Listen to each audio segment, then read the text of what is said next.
What's up, everybody? It's Guubums back with another coaching video. Today I got a little bit of an interesting one.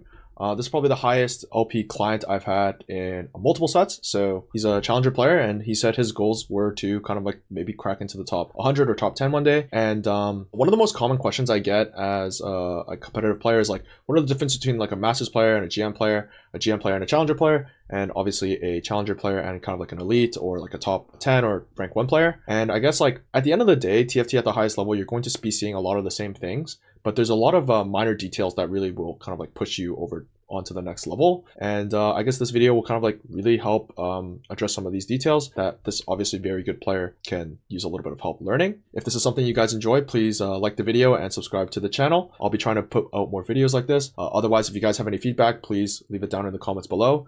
And if you guys are interested in coaching, then you guys can follow the link to my Discord in the description, and you'll find all the information you need there under the coaching channel. And otherwise, you can just DM me. And otherwise, feel free to find me on Twitch, Twitter, and TikTok at Guubums. I know you kind of like messaged me a little bit about it, but why don't you like kind of like just tell me a little bit about yourself and like what you're trying to, I guess, achieve? Yeah. So I guess TFT wise, a little bit about myself. I've been challenger in past sets before, but nothing like ever consistent. It's usually like I peak low challenger, then like bounce back and forth between that and grandmaster. I do the best are the ones where you just like hard commit onto one, but there's like a bunch of lines to play. And then yeah, as far as goals, I'd like to get to like 1K LP, break that barrier, and then ideally get to like top 100 on ladder. Okay, well, I mean, it seems like you're doing really well right now. Obviously, I mean, yeah, at the very least, you're on a hot streak. Yeah, I'm gonna go stream your VOD to you, and yeah, let's get into it. Okay, this portal sucks. Yeah, it was like this or the Lilia one, and the fucking Lilia one might as well be still waterhold. So Okay, so with this portal, is that like it's gonna be awkward. So because like this is not as much of like a standard game, like there's going to be a lot of elements of like, oh, you need to look at your next opponent to like make your decision on this round. yeah. That being said, like as someone who plays a lot, I guess high elo, this is not something I do very often, especially if I'm streaming or especially if I'm like just like playing with friends. It's just like that's not going to be the attention I put into the game. But like for example, in a tournament, you really, because you have that so much extra information about your next person's about your next opponent, a lot of the decisions you should be making should be like, let me look at the next opponent. So for example, like say you want to decide whether or not you want to level or not, because you know your next opponent, if say they're playing a really weak board, then you could potentially gain 1 extra gold by not leveling, right? 1 to 2 extra gold depending, like as early as 2-3, just because if your first 2 opponents end up being really, really weak, then we just don't level, and that's a lot of gold that you save. That being said, like if you think you need to level to beat them, that's another advantage you can have, right? Any decision you make on this turn should be made with the knowledge of your next opponent. So or like something like fortune is another big thing. It's like, do I open? Do I not open? It's like super huge. Generally, I'd say like in TFT in general, like I'm sure you know this, but most of the time you want to be making your decisions after scouting anyway. Most of the time you're scouting like 3 potential opponents, obviously instead of 1. But in this galaxy, it's like extremely important that if you're trying to like get the maximum value out of this portal, then you are scouting before you make any decision. So okay, this is an easy sell. I'd say in general, your units have to be like really high quality to not sell here. I'd say like the only thing you wouldn't sell off this drop is like double Darius. Darius plus like 2 Yasuos. Okay, wait, you need too many units. You'd have to hold, so let's say like cases where you have to hold 4 units. In the cases where you'd hold 4 units, I think if you had a Kobuko, I'd strongly consider not selling Zoe just because Fortune's really strong. Yeah. But other than that, you could see, yeah. I'd say that being said, okay, I understand why you want to hold Kog'Maw pair. Kog'Maw tends to suck, so it's fine to like hold Zoe probably over these 3 units anyway, just because you just bank on the fact that you can hit Fortune. If it was something more valuable in these Kog'Maws like Darius pair, Yasuo pair, Ari pair maybe even. Ari pair obviously pairs really well with your Yasuo, but also is like one of the strongest early game units in the game. So those are like other units I'd consider holding. But yeah, I think for sure Zoe's already better to hold than these 3 because like Zoe 1 is like comparable strength to Kog'Maw 2 on most boards. Arcanist is a really good trade. Story Reaver is a really good trade. So Zoe's like really good strong early game unit as well as having that Fortune tag, right? Not punished, obviously you don't have a Teemo, but you know. Yeah. Maybe. Yeah. So I'd hold the Kobuko over most things. Kobuko is one of the strongest 1-cost frontliners in the game. He's just the tankiest. Kog'Maws borderline don't have to be hold. Kha'Zix, I can assure you, doesn't have to be hold. So if you want to hold Kha'Zix because you want to like look for something like a Kayn mid game or Kayn obviously end game, then that is reasonable. I'd say with Bow Rod, that's not something you should be thinking about all too much. Bow Rod, if you want to slam, which I would like judging by the title of your thing, I assume you play Ash, so you're going to slam a Rage Blade here. But let's say hypothetically you don't know 100% whether or not you're going to slam. Your board allows you to not slam just because you don't have like a board established anyway, right? You have 3 1-cost units, no upgrades, and only 1 minor pair, which is I'd say this Kog'Maw. So you can actually think about not slamming. But like hypothetically, say we did want to slam, obviously the only option we have in this case is just Rage Blade. It's not a 3-item opener, it's a 2-item opener.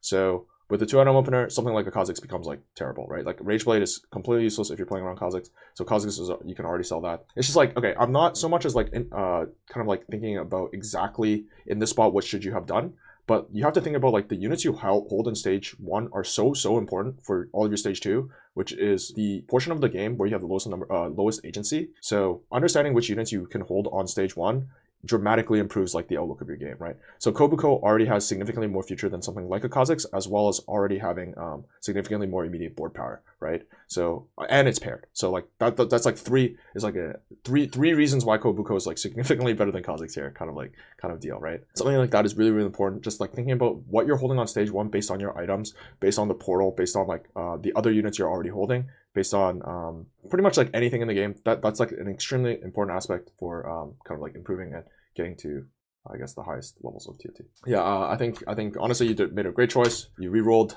some really bad stuff. Okay, I don't really have to talk about this much, but just very quickly, Jewel Lotus obviously is a strong augment, but yeah, I mean, okay, honestly, I don't. Yeah, not a 2-1. Yeah.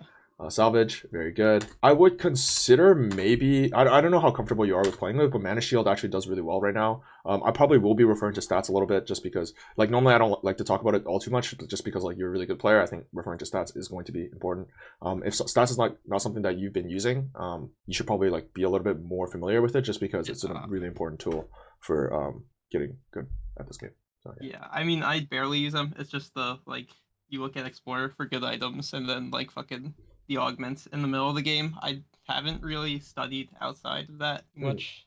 I'd say like something that's pretty important is that like I think every patch after like 1 day or 2 days, like for me personally, I do it like day of and I'm like studying it all day. I like if I'm serious.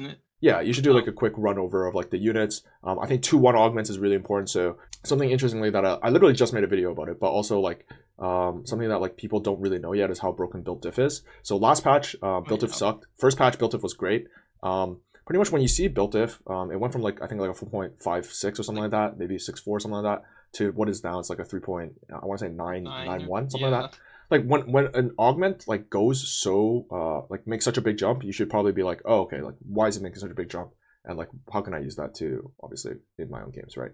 Anyways, that's not all that relevant. I think Salvage was an excellent augment to take. Oh, miss Kobuko too. That's a little bit sad, but probably shouldn't be selling Kobuko. It pairs well with Riven. You're also close to Story Weaver. Story Weaver is one of the better openers in the set. I want to say outside of Darius too, it's probably the single strongest one. But so yeah, I just wouldn't sell Kobuko because he's your only other bruiser than Riven. I assume you're selling him just because you don't value him as a really strong unit. That's understandable. I don't think I realized I was used to him being like a piece of shit for like the I think like most commonly if you're used to playing like TFT, all Fortune or like Fortune equivalent units, frontliners tend to suck.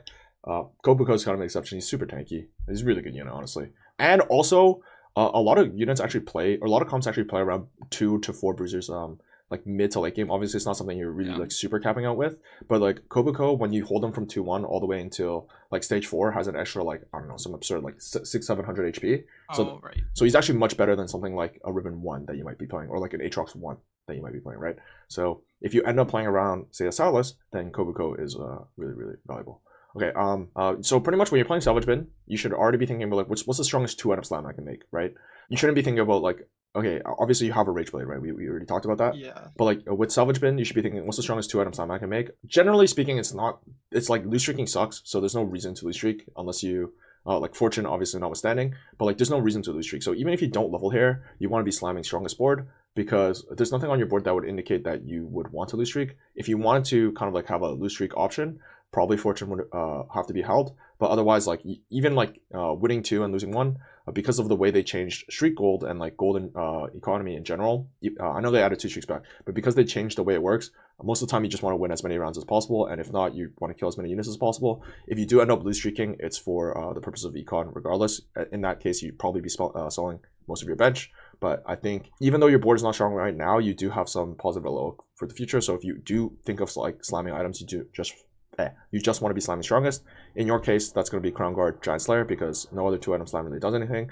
Rage Blade is an excellent early game slam, but Edge of Night is going to be pretty whatever, right? Like Darius uses it really well, so if you wanted to make the case that you want to slam a Rage Blade GA on Darius 1, I think that's perfectly acceptable. Other than that, it's always going to be Crown Guard GS, which also probably goes on Darius, because Darius 1 is OP. So. Okay. Oh, right. Like even over the Kog'Maw too. Yeah, probably. I mean, like no matter what, you want to be trying to find a way to 2-item Darius. So it's just like I know. I was gonna say I know Darius 2's a beast. No, Darius 1's a beast too. I mean, it's really dumb. Like, I mean, like this is obviously not going to be true for most TFT things, or like most things in the early game. Like you should be thinking about like strongest board. Obviously, generally speaking, in the early game when you're slamming strongest board, it's going to be like around your upgraded unit. But Darius is such an anomaly that like if you want to like Titans Gunblade Darius 1, like he's going to perform your Kog'Maw. It's really dumb, but yeah. Anyways, but yeah, a 2-item, like the actual like important thing to take away is like 2 items, right? So your slam was bad. If you want to do your slam, GS Crown Guard would have just been better, just because you get 2 items instead of 1. Obviously we're selling, like no matter what, he's getting sold, right? Anything you make is getting sold. So now if you want to think about it a little bit differently, generally this is going to be more true with so the standard item opener is 3 items, right? So with Salvage Bin you would have 5. If you want to do like a slightly worse 2-item slam, but leave a component, a specific component up to get like a really strong slam off chickens, or sorry, off neutrals, off carousel, then that's like something that's really worth noting, right? That being said, in your case, because we have exactly 4 items, you just want to be finding the strongest 2-item slam you can make it. I think something you partially should do is probably check your Exalted. So I already know it's Thresh Kobuko. I probably won't be able to find it, I assume, because if you didn't check it on 2-1 most of the time, I don't think. I should have checked it on like or 1-2. I think. Did you? Okay, I'm gonna go back and check. Just because, so that I know what it is. Oh, you did check it. Okay. Yeah, I did notice when I went back and watched. I think later in stage 2, if I had held units, I would have been able to play it. Yeah, that was like another added reason to play. It's pretty much, there's a lot of reasons to be buying this Kobuko here. Yeah. So late game, can we do anything with this? I want to say no, but Ash can maybe do it with Thresh and Mumu, but I probably wouldn't be thinking about it too much. So there's like a lot of fortunes, or sorry, a lot of Exalteds that provide a lot of value. Yeah. So we're losing here. I would say after losing the first round, it's probably already correct to semi-full open, just because your board has some promise, but like Kha'Zix pair is not a real pair, right? Malphite pair is kind of a real pair, but not that real. Darius pair is very, very real, but then the thing is, if we were to full solo our board, the way we do it is we're playing 2 Dariuses, everything else gets sold. So 1, 2, 3, 4, 5, 6, 7, 8, 9, 10, 11, 12, 13. So we have 13 gold, wasted gold. So we have 25 total gold worth of units that we're allowed to sell. So you can make a board with just double Darius, Yasuo. Realistically, you are going to kill less units just because Kog'Maw 2 is really good at killing units. But Darius is already, like, once again, you're going to get your slams back, right? You can get all your items back. You can make GA Rageblade. You can make GA Rageblade is probably the best for killing units. Both the other 2 slam suggestions, Titans Gunblade and Crown Guard Giant Slayer, are both fine. If you had a Darius too, they're probably stronger. But Rageblade GA is really, really good for killing units, just because obviously Darius is going to break aggro and come back and kill a unit. That being said, yeah. So because I'm looking at your board right now and thinking like you don't really have that much of future. Your only future is Darius 2. Like Kha'Zix 2 is not a future. Malphite 2 is barely future. Kog'Maw has no future in general. You don't if you had Cho'Gath 2, now if you had like a Cho'Gath pair, then you can be thinking about like, okay, like your mid game actually looks pretty promising, right? Like we can get 3 Mythic, we can get 2 Behemoth, we can get like Sniper in, a lot of good stuff there. But pretty much just looking at your board, you don't have that much future, so you should probably be thinking about like, okay, how do I make econ here? So say you want to play like double Darius and Kog'Maw. So like the only future your comp has is it's either Darius 2, it's played around this Kog'Maw, so like triple Cho'Gath shot will do it. Like this Nico might do it. Or Story Weaver, right? But we already sold our Bruiser for Story Weaver, and you have Riven. I know you get Riven 2 next turn. We skipped ahead a little bit, but I know you get Riven 2 next turn. But right now, as far as you understand it, you have Garen 1, Riven 1, so Story Weaver's not your future either, right? So it's just like, in this spot, I'd be thinking, all right, screw it. I'm just going to make econ and kind of like play through it that way. Pretty much, like, I think you hold pairs in the early game if the pairs are like really reasonable. I think another option you could do is hold double Malphite, double Kha'Zix. Once again, you have up to 27 gold, assuming you sell your Darius's units, and you want to keep 20 of it in your bank. So if you want to play Malphite Kha'Zix, I think that's also reasonable, because at this point you have GA and Rageblade can be turned into Kane items from somewhere else. Oh yeah, no, I was gonna say, I think like at this point I wanted to hold all the pairs because I was like, I might just try to play Darius into Kane. Darius into Kane works. So once again, you have 27 gold, right? Yeah. Like if you want to hold all the Darius, like pretty much if Darius is the only pair I actually care about. So Okay. so if you want to hold Darius like the I don't know like double Kha'Zix or like double Malphite, then you just do that, and then I mean let's look at this fight like realistically. I mean Kog'Maw actually does kill units, but like Darius 1 probably kills 1. So it's like this fight already that's like -1 gold. That actually means maybe you could have made Econ last turn. So like okay now it's like a little bit of a different story. So moving past like whatever, we don't have to talk about that too much, but in general like if your board just doesn't have a future outside of like these Darius, like you could play double Darius, double Kha'Zix, or like double Darius, double Kha'Zix, or double Darius, double Malphite, and you can still look for that Kane angle, right? Obviously, with Salvage Bin, you actually can look for that Kane angle now, but so it is worth revisiting. But so like these Kha'Zix are actually useful, kind of like what I'm trying to outline. Okay, so now at this point, this is the point where you probably have to make a decision, right? Like, do you want to continue on the path of like maybe holding this Kane out? The thing is, the Kane out is like really far away. The only relevant thing for your Kane out is this Darius. Same idea. So like everything else can go. Like yes, I understand like why you might want to hold like Malphite or even Nico, but realistically, if you end up playing Kane, like these can come back later. So you just really want to be making Econ because you're not guaranteed to play Kane. And this is not something I'm saying just because the title of your video, I know you're playing Ashe, but also just like they don't fit your board and they will not fit your board for a really long time. Like there's no way to actually pair a Malphite with a Riven because Riven, let's say you want to play Story Reaver, then you're playing Garen, right? Which is a Warden, not a Behemoth. So Malphite has no even like immediate to medium term future onto your board. They can get sold immediately. Same idea is true for this Thresh. So that's like that's 5 gold. And then it's super easy to make Econ here. Like pretty much 20 has to be made here. Everybody else is making 20 almost. Everybody unless they have a really expensive board, but most people aren't going to be making 20 here. So I think you really should as well. And just because like these units are not all that valuable, like your bench is a little bit too expensive. Pretty much this bench is 1 gold per turn for until you have 50. Every turn that you hold it, pretty much if it was correct to hold it this turn, then that means it was probably correct to hold it next turn. So you have to think about like that. It's like yes, it's sunken cost fallacy a little bit, but like the thing is like the correctness of the decision is true regardless of whether or not you hit or not, right? So even if you miss, that means like it was still correct to, and you're deciding it's correct to hold. That means it's still going to be correct to hold the next turn. Yeah. So pretty much like this is like a forever tax on your board until you sell them. But yeah, so pretty much what I'm saying is that you want to sell them at the earliest possible. Like Kha'Zix 2 at this point does not make your board realistically that much stronger. Even though like so like say like the other kind of like thought process is like I won this round. How do I get stronger for the next turn to continue my streak? My little mini like 2 or 3 streak going into neutrals. Kha'Zix 2 is not a part of that vision, right? Like a Kha'Zix 2 doesn't make your board, like any board really anything stronger. So same idea, very easy to sell. So if you want to like force strongest board, it's this Darius. You just take Darius 2 for the unit. Very few 1 costs are worth doing this for.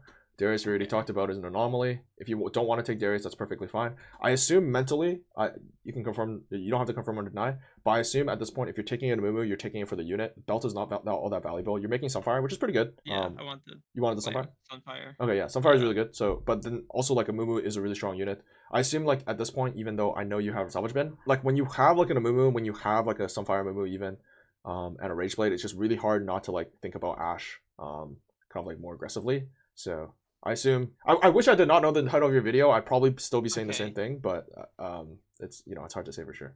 But yeah, okay, we level here. We can sell for 20 still, I think. What's strongest board? It's definitely Caitlyn in. It's Caitlyn, Garen. So Darius sold. Everything else sold. Just Caitlyn, Garen, Amumu, Riven, Kog'Maw. So the reason why you don't want a Sunfire Amumu is because you never actually want to have a Sunfire. And then if you Sunfire Riven, Riven eventually gets sold if you're playing around Ashe. And you're closest to Ashe now, at the very least. If you want to pivot out, it's still possible, but you are closest to Ashe now. So you should, like, when you're playing around Salvage Bin, you should be thinking about like what type of items can I make. Like, so me personally, when I play Salvage Bin, I literally just write it out. If you click like enter, you type it all out, and then you like Control A and the backspace, or Control A, Control C. You can just like copy your components. So in your case, I'd be like sword, bow, rod, chain belt, and I just type that in, and then that just makes it, because like your transition turns, you have to have an idea of what your items are going to be after you've sold all your entire board, just because like it's so hard to make transition turns with Salvage Bin to begin with, that like I don't know, it's like kind of important. Like it really helps me at least, and the people I've suggested to have like said, oh, that's pretty helpful, but I don't know, the Salvage Bin's not that common. So yeah, okay, so you got your board down. It's probably best to Sunfire Riven, same idea. She's a 2-star, so it's like she's comparably tanky to Amumu. I think honestly Amumu is probably tankier. It's like comparable. So you do sell for 20. Or I think next turn I could have sold for I could have sold for 30. I think I don't. Oh, you should definitely sell for 30 here. Yeah, nothing's important. Even like I would sell Caitlyn pair, like useless unit. Yeah. You play strongest board. This is for sure strongest board. Once again, like even more rather have Sunfire and Riven now. So like something to think about. Like I didn't mention this.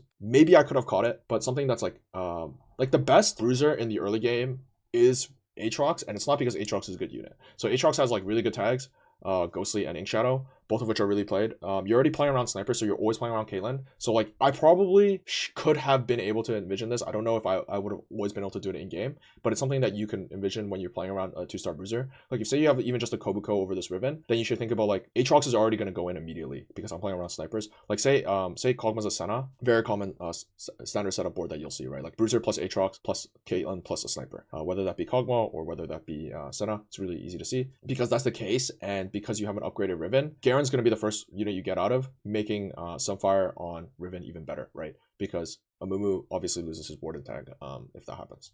Anyways, minor thing. It's just like thinking about like units that you want to be playing on your board in the immediate future, like or like units that you know like that will very easily fit on your board. It's like, oh, what unit looks the best here? Well, in your case, it's going to be Aatrox. Once again, you should make yourself a 30, but like Aatrox looks really good to play on your board here, right? So because like you know Aatrox looks like a good unit to play on your board, then that's another reason to be stacking Riven over thing. But the actual takeaway is that like you should be thinking about like the units you hold should be based on consideration towards of like stuff that you're likely to play on your board. So like say you had a Kobuko over Riven, you'd much rather hold a Jax even before you had Aatrox over a Garen, even though they both give Warden, just because a Jax pairs well with the Aatrox, which will most likely end up on your board in the mid game, right? So same idea is like you can play Senna really easily on your board, so a Jax becomes more valuable. It's hard to say which one's the best. So I generally speaking, I'd be once again thinking same idea, 2 items. But the thing is, your best 2 items are Crown Guard, Giant Slayer. It's not that strong. So if you want to slam a Rage Blade, I can see it. At that point, I'd probably just slam a Death Blade on Lux. It's not good, but yeah, I didn't have to this round, but I do later. You do later? Okay, that's good. I mean, it seems like you're quite good at playing strongest board. I think something that you can't do really well is like something I've been kind of like talking about a lot throughout the session is just you have to be thinking about like what does your board look like 2 turns from now instead or like 3 turns from now, right? Especially I think that's like one of the major weaknesses kind of like good players but like not super good players will have is that like they know what their board looks like, they know how to play strongest board, but they don't know how to play strongest board 2 turns from now given the information that they do have. So Lucky Gloves Plus is like somewhat reasonable because like you can almost guarantee 2. It's not great, but it's better than Pandora's. So like pretty much Pandora sucks. You can just like insta reforge. I mean, you got some fucking terrible options, honestly, but just yeah. Pandora's is like untakeable here, so just like reroll that first. I think Lucky Gloves would be. It's hard. It's hard. Lucky Gloves is better just because it gives you at least like it gives you 2 slams, so it gives you the TG on Riven and then like an IE on Lux, which is half a slam, I guess, almost. But I would consider Lucky Gloves somewhat, just because like assuming your other choices are terrible. Like if you reroll Pandora's into roll the dice, I would take roll the dice. Roll the dice is a really good in your spot though, because you have a 2-star to put it on. Something with TGs is like you should test test the item. So you're on a 4 streak. In this case, say like your TG was like Death Cap adaptive. You put it on Caitlyn first, and then you'd always put it on Zyra. I don't know, like certain options you would put on Zyra is what I'm saying over Riven. And another thing is that in your case, AP is a lot stronger than attack speed, and because most of the time you're not going to be playing around like Kayle anyway, and even if you do, there's only one comp that plays it, which is Kai'Sa. You don't even have to play it. Okay, I was also considering playing Kai'Sa at this point. I think that's initially what I wanted to play for some reason. I forget if I scouted and saw or thought that there was gonna be more Ashes. I think I'd still probably take AP here and just end up not playing Kayle. Like I think it's actually pretty uncommon to play Kayle in Kai'Sa, but I can say I see the vision, but I think strongest board matters a little bit more just because you're on the streak. I would just probably pick strongest there. And there is a little bit of added value with if you take AP Kayle. I don't know how familiar you are with just like taking Zyra to fast 9. Like if you hit a Zyra 2, you just itemize Zyra and just fast 9 off of it. Yeah, I did that in an earlier game in trial, so I definitely had it. Yeah, that's really true. You took Glove. You didn't take Steadfast. You took Glove, but Glove's also the best slam. Another really good choice. Yeah, scouting before leveling, very good. Yeah, I know you only had like a Senna 1, but I saw like the 2-star front line. So I mean, I think leveling here is perfectly fine. Also, I would personally greed and sell for 40, but also you should have already been like the money you lost earlier made it so you can't make 40 here. But I shouldn't be counting your gold. But I think leveling here is correct. Above 30 generally, especially on a streak, even though you know your opponent, generally speaking, is a very standard move. So if you're playing around this, I'd hold TK if you don't want to make econ, but for the most part, that's not going to be that. Yeah, I think here I wasn't sure if I should sell the Lux to put items on Zyra, but... Do you get any good ones? I'll just say, like, test your TG more. This is not something I do very well. You can't with Salvage Bin. Oh, it's different every time? Yeah, I'm pretty sure I saw, that's a bug. I think it was on Brodan stream, he was watching some Chinese VOD, and I'm pretty sure the guy was just, like, making the TG on his bench, and then... Oh, and then just like taking the best one? Well, you can't because you just sell your unit and it breaks apart again. Oh yeah, true. Is blistering better here? Blistering might be better. You don't have red buff, do you? I have Sunfire. You don't actually have And Sunfire though. If you have Salvage Bin, there's no way Sunfire. There's no Sunfire is actually what you have. You know what I mean? Yeah, I mean, I have Morello option though. Do you? Right? Do you? Oh yeah, you do. But most of the time. Oh, I guess if you're because you're still angling Kai'Sa, yeah, you do have Morello. Yeah. Okay. Yeah, I think. I mean, Harmless is good, but it's just like you don't actually have Sunfire. You know what I mean? Yeah. I mean, you never. Oh, okay, you over pumped, but that's obviously like just a mistake. Yeah. You should consult Senna for sure. I think holding here is fine. I don't think you have to actually make Econ on this turn. There's definitely a way to beat this guy. It's probably a stronger board you could have played. And I was also wondering if it was just like opposite sides or something. You're also out of time. Be able to stun. Yeah. Well, he has Kiyosai, so it's. I think you got some really good fight RNG, honestly. Nar sometimes walks backline instead. Yeah, the only thing is like if you're not making econ anyway, holding this Ornn is definitely valuable. If it's protection, you don't have to play 4 Bruiser. Like 4 Bruiser is like pretty fake. If you have an Udyr, Ornn value is like insane.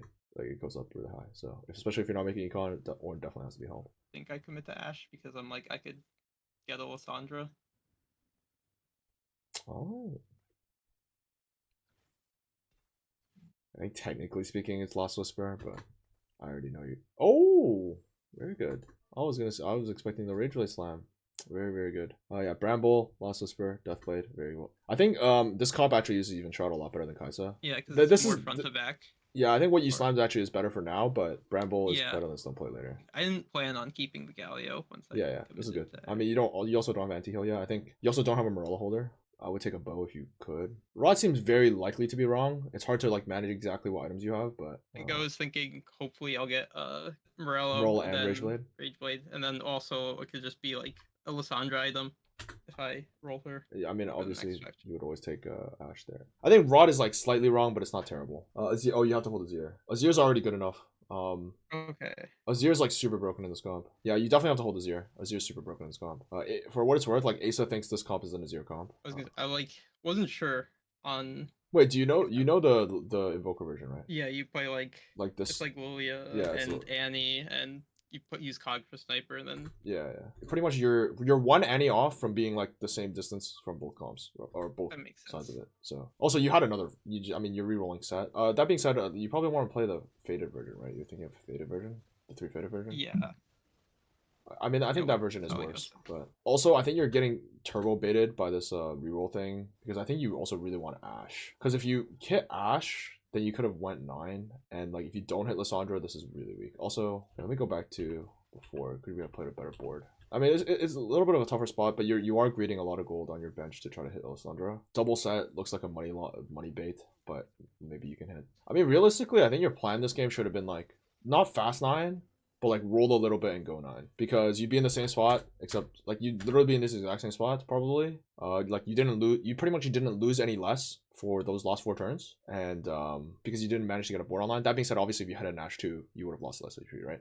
But like you didn't lose. Like with the amount you rolled, you did not hit at all. So like probably would be better to go 9. I think a lot of players would have ended up going 9.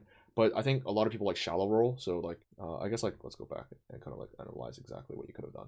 I mean, but you also have to think about like when could you have actually stopped rolling? Like you can't stop rolling here. Now you stop rolling, right? Ashe Udyr, Ornn plus Senna, so 3 Ink Shadow. Ashe Udyr, Ornn plus Senna plus Aatrox plus protection. Sell Riven eventually. Move it to Udyr. That's probably enough to stop rolling. You actually might be able to steal around too. You get 3 Ink Shadow, 2 Bruiser, or 4 Bruiser technically, but like I think you can get 4 Bruiser, 2 Bruiser, one of the two, depending on whether or not you want to sell Riven. And you play Ashe plus a Moo anyway. No, you play 2 Bruiser, and then yeah, you just play Ornn, Ashe, Senna over those 2 Story Reavers. You sell your other Story Reaver, so you drop out a Galio for 2 Bruiser, 2 Behemoth, 2 Warden, Porcelain, and Sniper, and 3 Ink Shadow. You can get 9 off of that. You sell your entire bench. How much is your bench worth? 1, 2. You get to 20, 30, 40, 50, 60, 70, 80. You get 9 on 5 too with a relatively strong board, I'd say. Would you have lost every fight? Let me check. Oh, you also had Future Sight, so you could actually know that you weren't gonna win 4-2. Oh yeah, that's good. I mean, yeah, it definitely was closer than I was expecting it to be. Yeah, I agree. Like I wouldn't assume that you'd win, and I assume you wouldn't assume that you would win. I could be wrong, but he doesn't have healing. So. Yeah.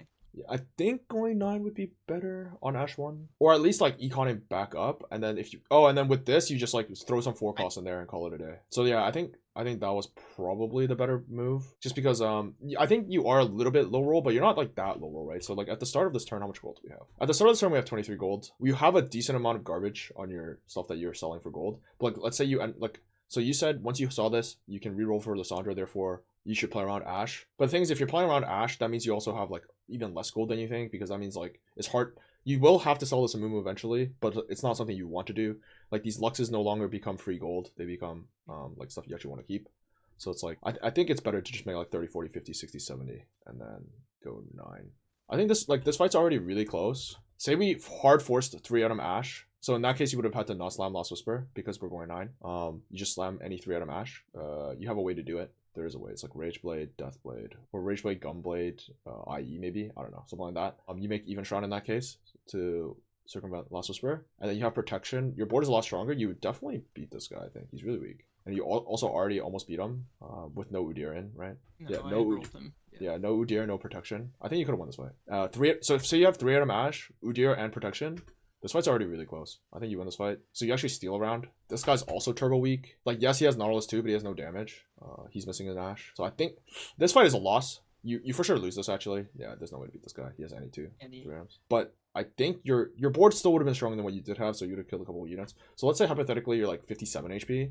Level 9, like with 20, 30 gold on 5-2. 57 minus, like, let's just say, like 15 on for the next stage loss. For the 5-1 loss, so you went to 5-2 it. I think that's a better spot than what you ended up with. And that's not like hindsighting the fact that you didn't hit Ash 2. I think on your gold you were unlikely to hit Ash 2. So I think that's I think Fast 9 is better directionally. And then Salvage Bin lets you play any level 9 board, right? Like you can play all the different mixes of the level 9 boards. Like there's so many different ones, obviously. So I'd say that is likely the last time you can make an impactful enough decision to win the game. I don't know how the rest of the game plays out, but obviously you didn't win. I want to say that that is likely the last time like a decision you make actually could have won you the game, because at this point, like, I mean, nobody's getting any weaker, right? So your placement is like, obviously at some point you're gonna hit Ash 2, I imagine. You're rerolling 4 costs. You're still rerolling 5 force for Lissandra. That seems good. Donkey Wolves, honestly, Donkey Wolf seems fine to me. You're 1 off Ash. Galio, you have to remove it for your Morello, right? Sunfire at this point is just not cutting it.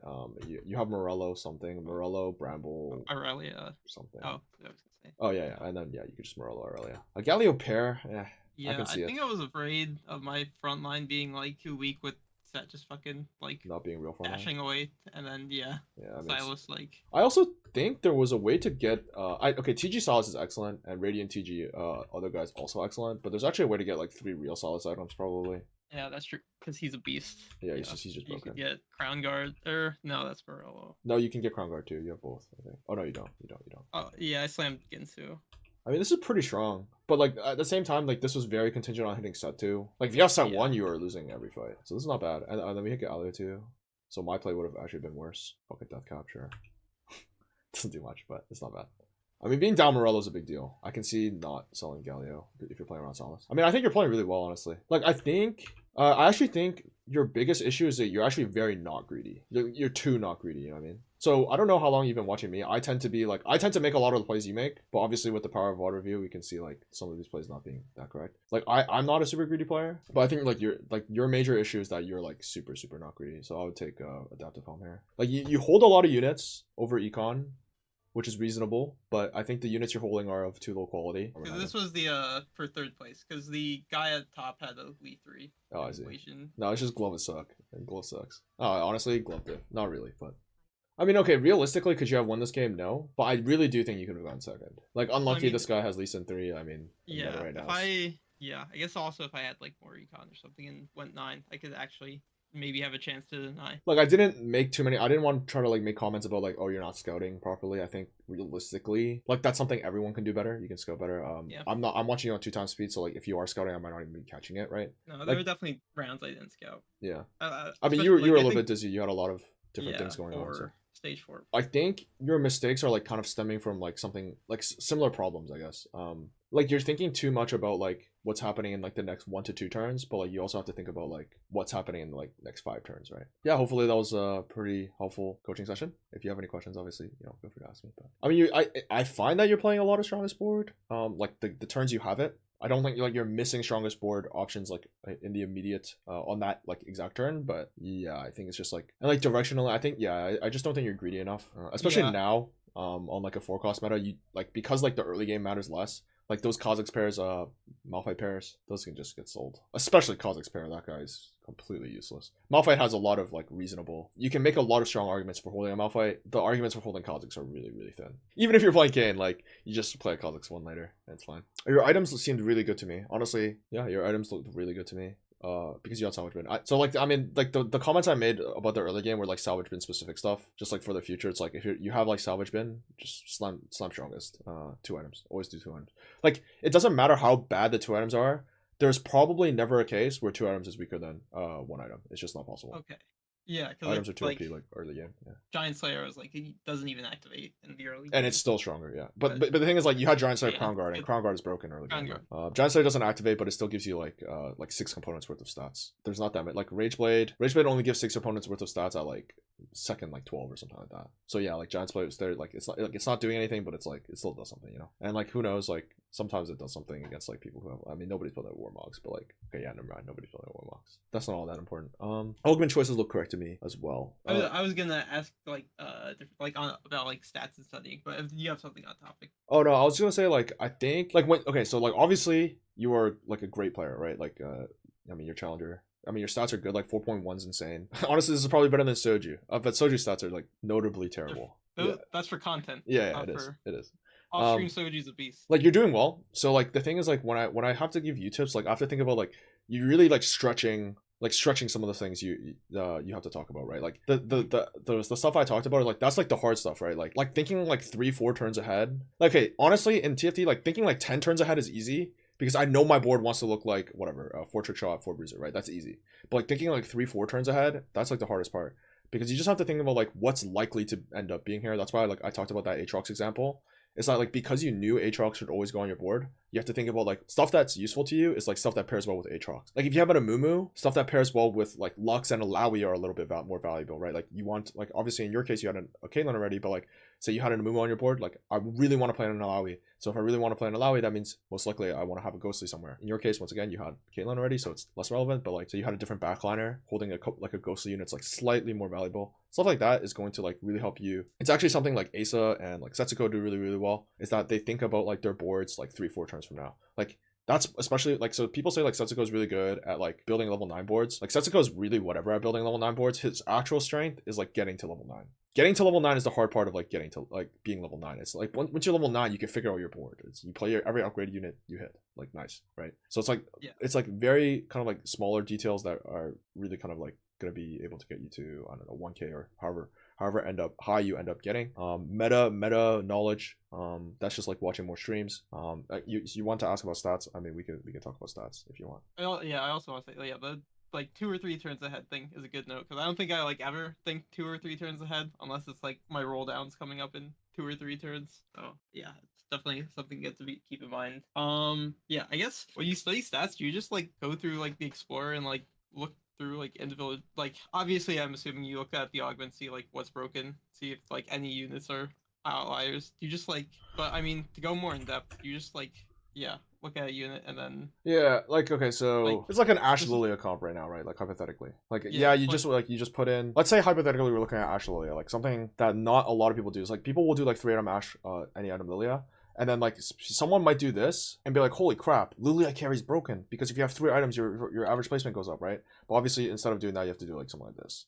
And then you realize Lilia carry's completely terrible in Ash. So it's like something cool you can do with stats is like, say you have like comps with multiple carries. Kayn Lee Sin. So like Kayn Lee Sin, a good way of like figuring out which carries are actually better. A lot of people are actually saying like Lee Sin's just as good.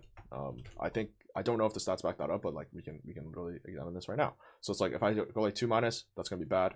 But if I go like 3, so that's a 3.4. But if I go like 2 minus this way, they're actually both pretty bad. So what like this is really telling you is that like if you don't have 3 item Lee Sin, 3 item Kayn, you're probably in for a bad time. Like this is like an interesting way to study stats. It's like figuring out like how many items, like how like your item allocation for like playing certain comps. Obviously, like hopefully you're putting. I assume you have Explorer Advanced, but without it, you can actually. That's $2 I've ever spent. Yeah. Well, it's $2 a month. A month. Yeah. Yeah, Meta TFT. I think actually, I'm not like paid by any of these things, the websites, but anyway, I think Meta TFT actually lets you use Explorer in advance without paying. By the way, anyways. Yeah, I'm not used to the UI though. I'm like, Yeah, same. Yeah, sorry. Like, so if you're doing stuff like this, you want to be like more specific about like your augments. And I would say for the most part, oops, you don't want to be like the game slate actually does matter, and like in game, you really need to have this filter up because like it's too hard, like it's too not valuable. You either don't want to have either like don't use this at all, or you like just like do this, like do something really rudimentary, because like I think people severely underestimate how much like the time they have during their augment rounds actually matters. Me specifically, I tend to be like when I find that like when I'm less good at the game, I spend a lot more time like, oh, like I'm playing Kane this game, so I go put in Kane with like fucking 10 filters to like figure out exactly what augment I need to get, right? That's like, it's not that important. Like just go pick your augment. Most of the time you're getting like a 0.1 difference, unless like you're making like an egregiously bad decision, which I assume at your level you're not really doing.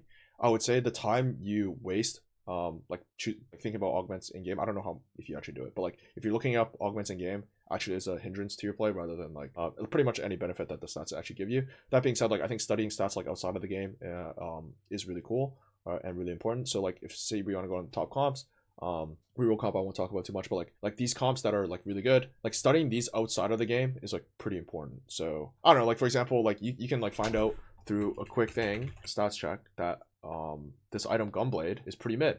So it's like I see a lot of people building Gunblade on this champ. I have no clue why.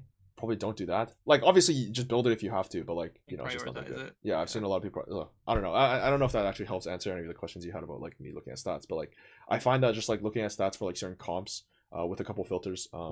Generally speaking, the most important one is just your main carry with 3 items. Like you can dig deeper into it, but obviously your sample size goes down. You have to like fiddle with it. Never go Diamond Plus, completely useless. Master Plus is super reasonable. GM Plus is reasonable, and Challenger is going to be important for like very minute things. I think like something cool you can do with this is just like you can look at unit trends. So this you can actually turn to Challenger for. There's a way to do it, and I can't think. I can't remember off the top of my head, but like you can see like in NA, Ashe play rate like spiked really high, and Ashe play average placement is actually like doing kind of whatever. That being said, I think Ashe is still really good, but like I think so something like you can do with this is like I think Ashe is overplayed relative to how good she actually is. Obviously, a lot of top players think Ashe is really strong right now. I think Kai'Sa is like really just as strong, and her play rate relative to her placement is a lot better than Ashe. That being said, if you go on Explorer and you say like I want to put in Kai'Sa, the problem is like Kai'Sa is just a Xayah comp. If you don't have Xayah, you're going 8. So yeah, isn't it even? Well, still kind of bad even with like Xayah 1. No, Xayah 1's completely fine, but really like if you put I thought or it's like 4.6 or something. It's 4.9. Holy crap! I didn't know it's that bad. Yeah, that's wait, hold on. Yeah, I was like, I didn't have any prep on the patch before the tournament, so I was like, I'll look up stats on the plane for the first time because I was traveling. I was like, holy shit, it's actually weird. The thing is, like these types of stats, like it doesn't actually average your 5. Like if you have, it does not actually average a 5. It's like slightly weird because like the thing is like this filters really poorly for all the people who are like doing okay but just manage to not hit Xayah 2. Like because you can win without Xayah 2, and there's like a lot of survivorship bias. Like if you're playing Kai'Sa and you don't hit Xayah, that means you weren't strong enough to hit Xayah 2, right? Does that make sense? Yeah. It's like you don't have Xayah 2. The same with like the utility items, basically. Like you got far enough into the game to get her. Yeah, exactly. Like you're it's pretty much like it's extra weak to do this because it implies that the board that you had was not capable of reaching far enough into the game to hit Xayah 2. Which means like that's slightly weaker than like your average Xayah board with a Xayah 1.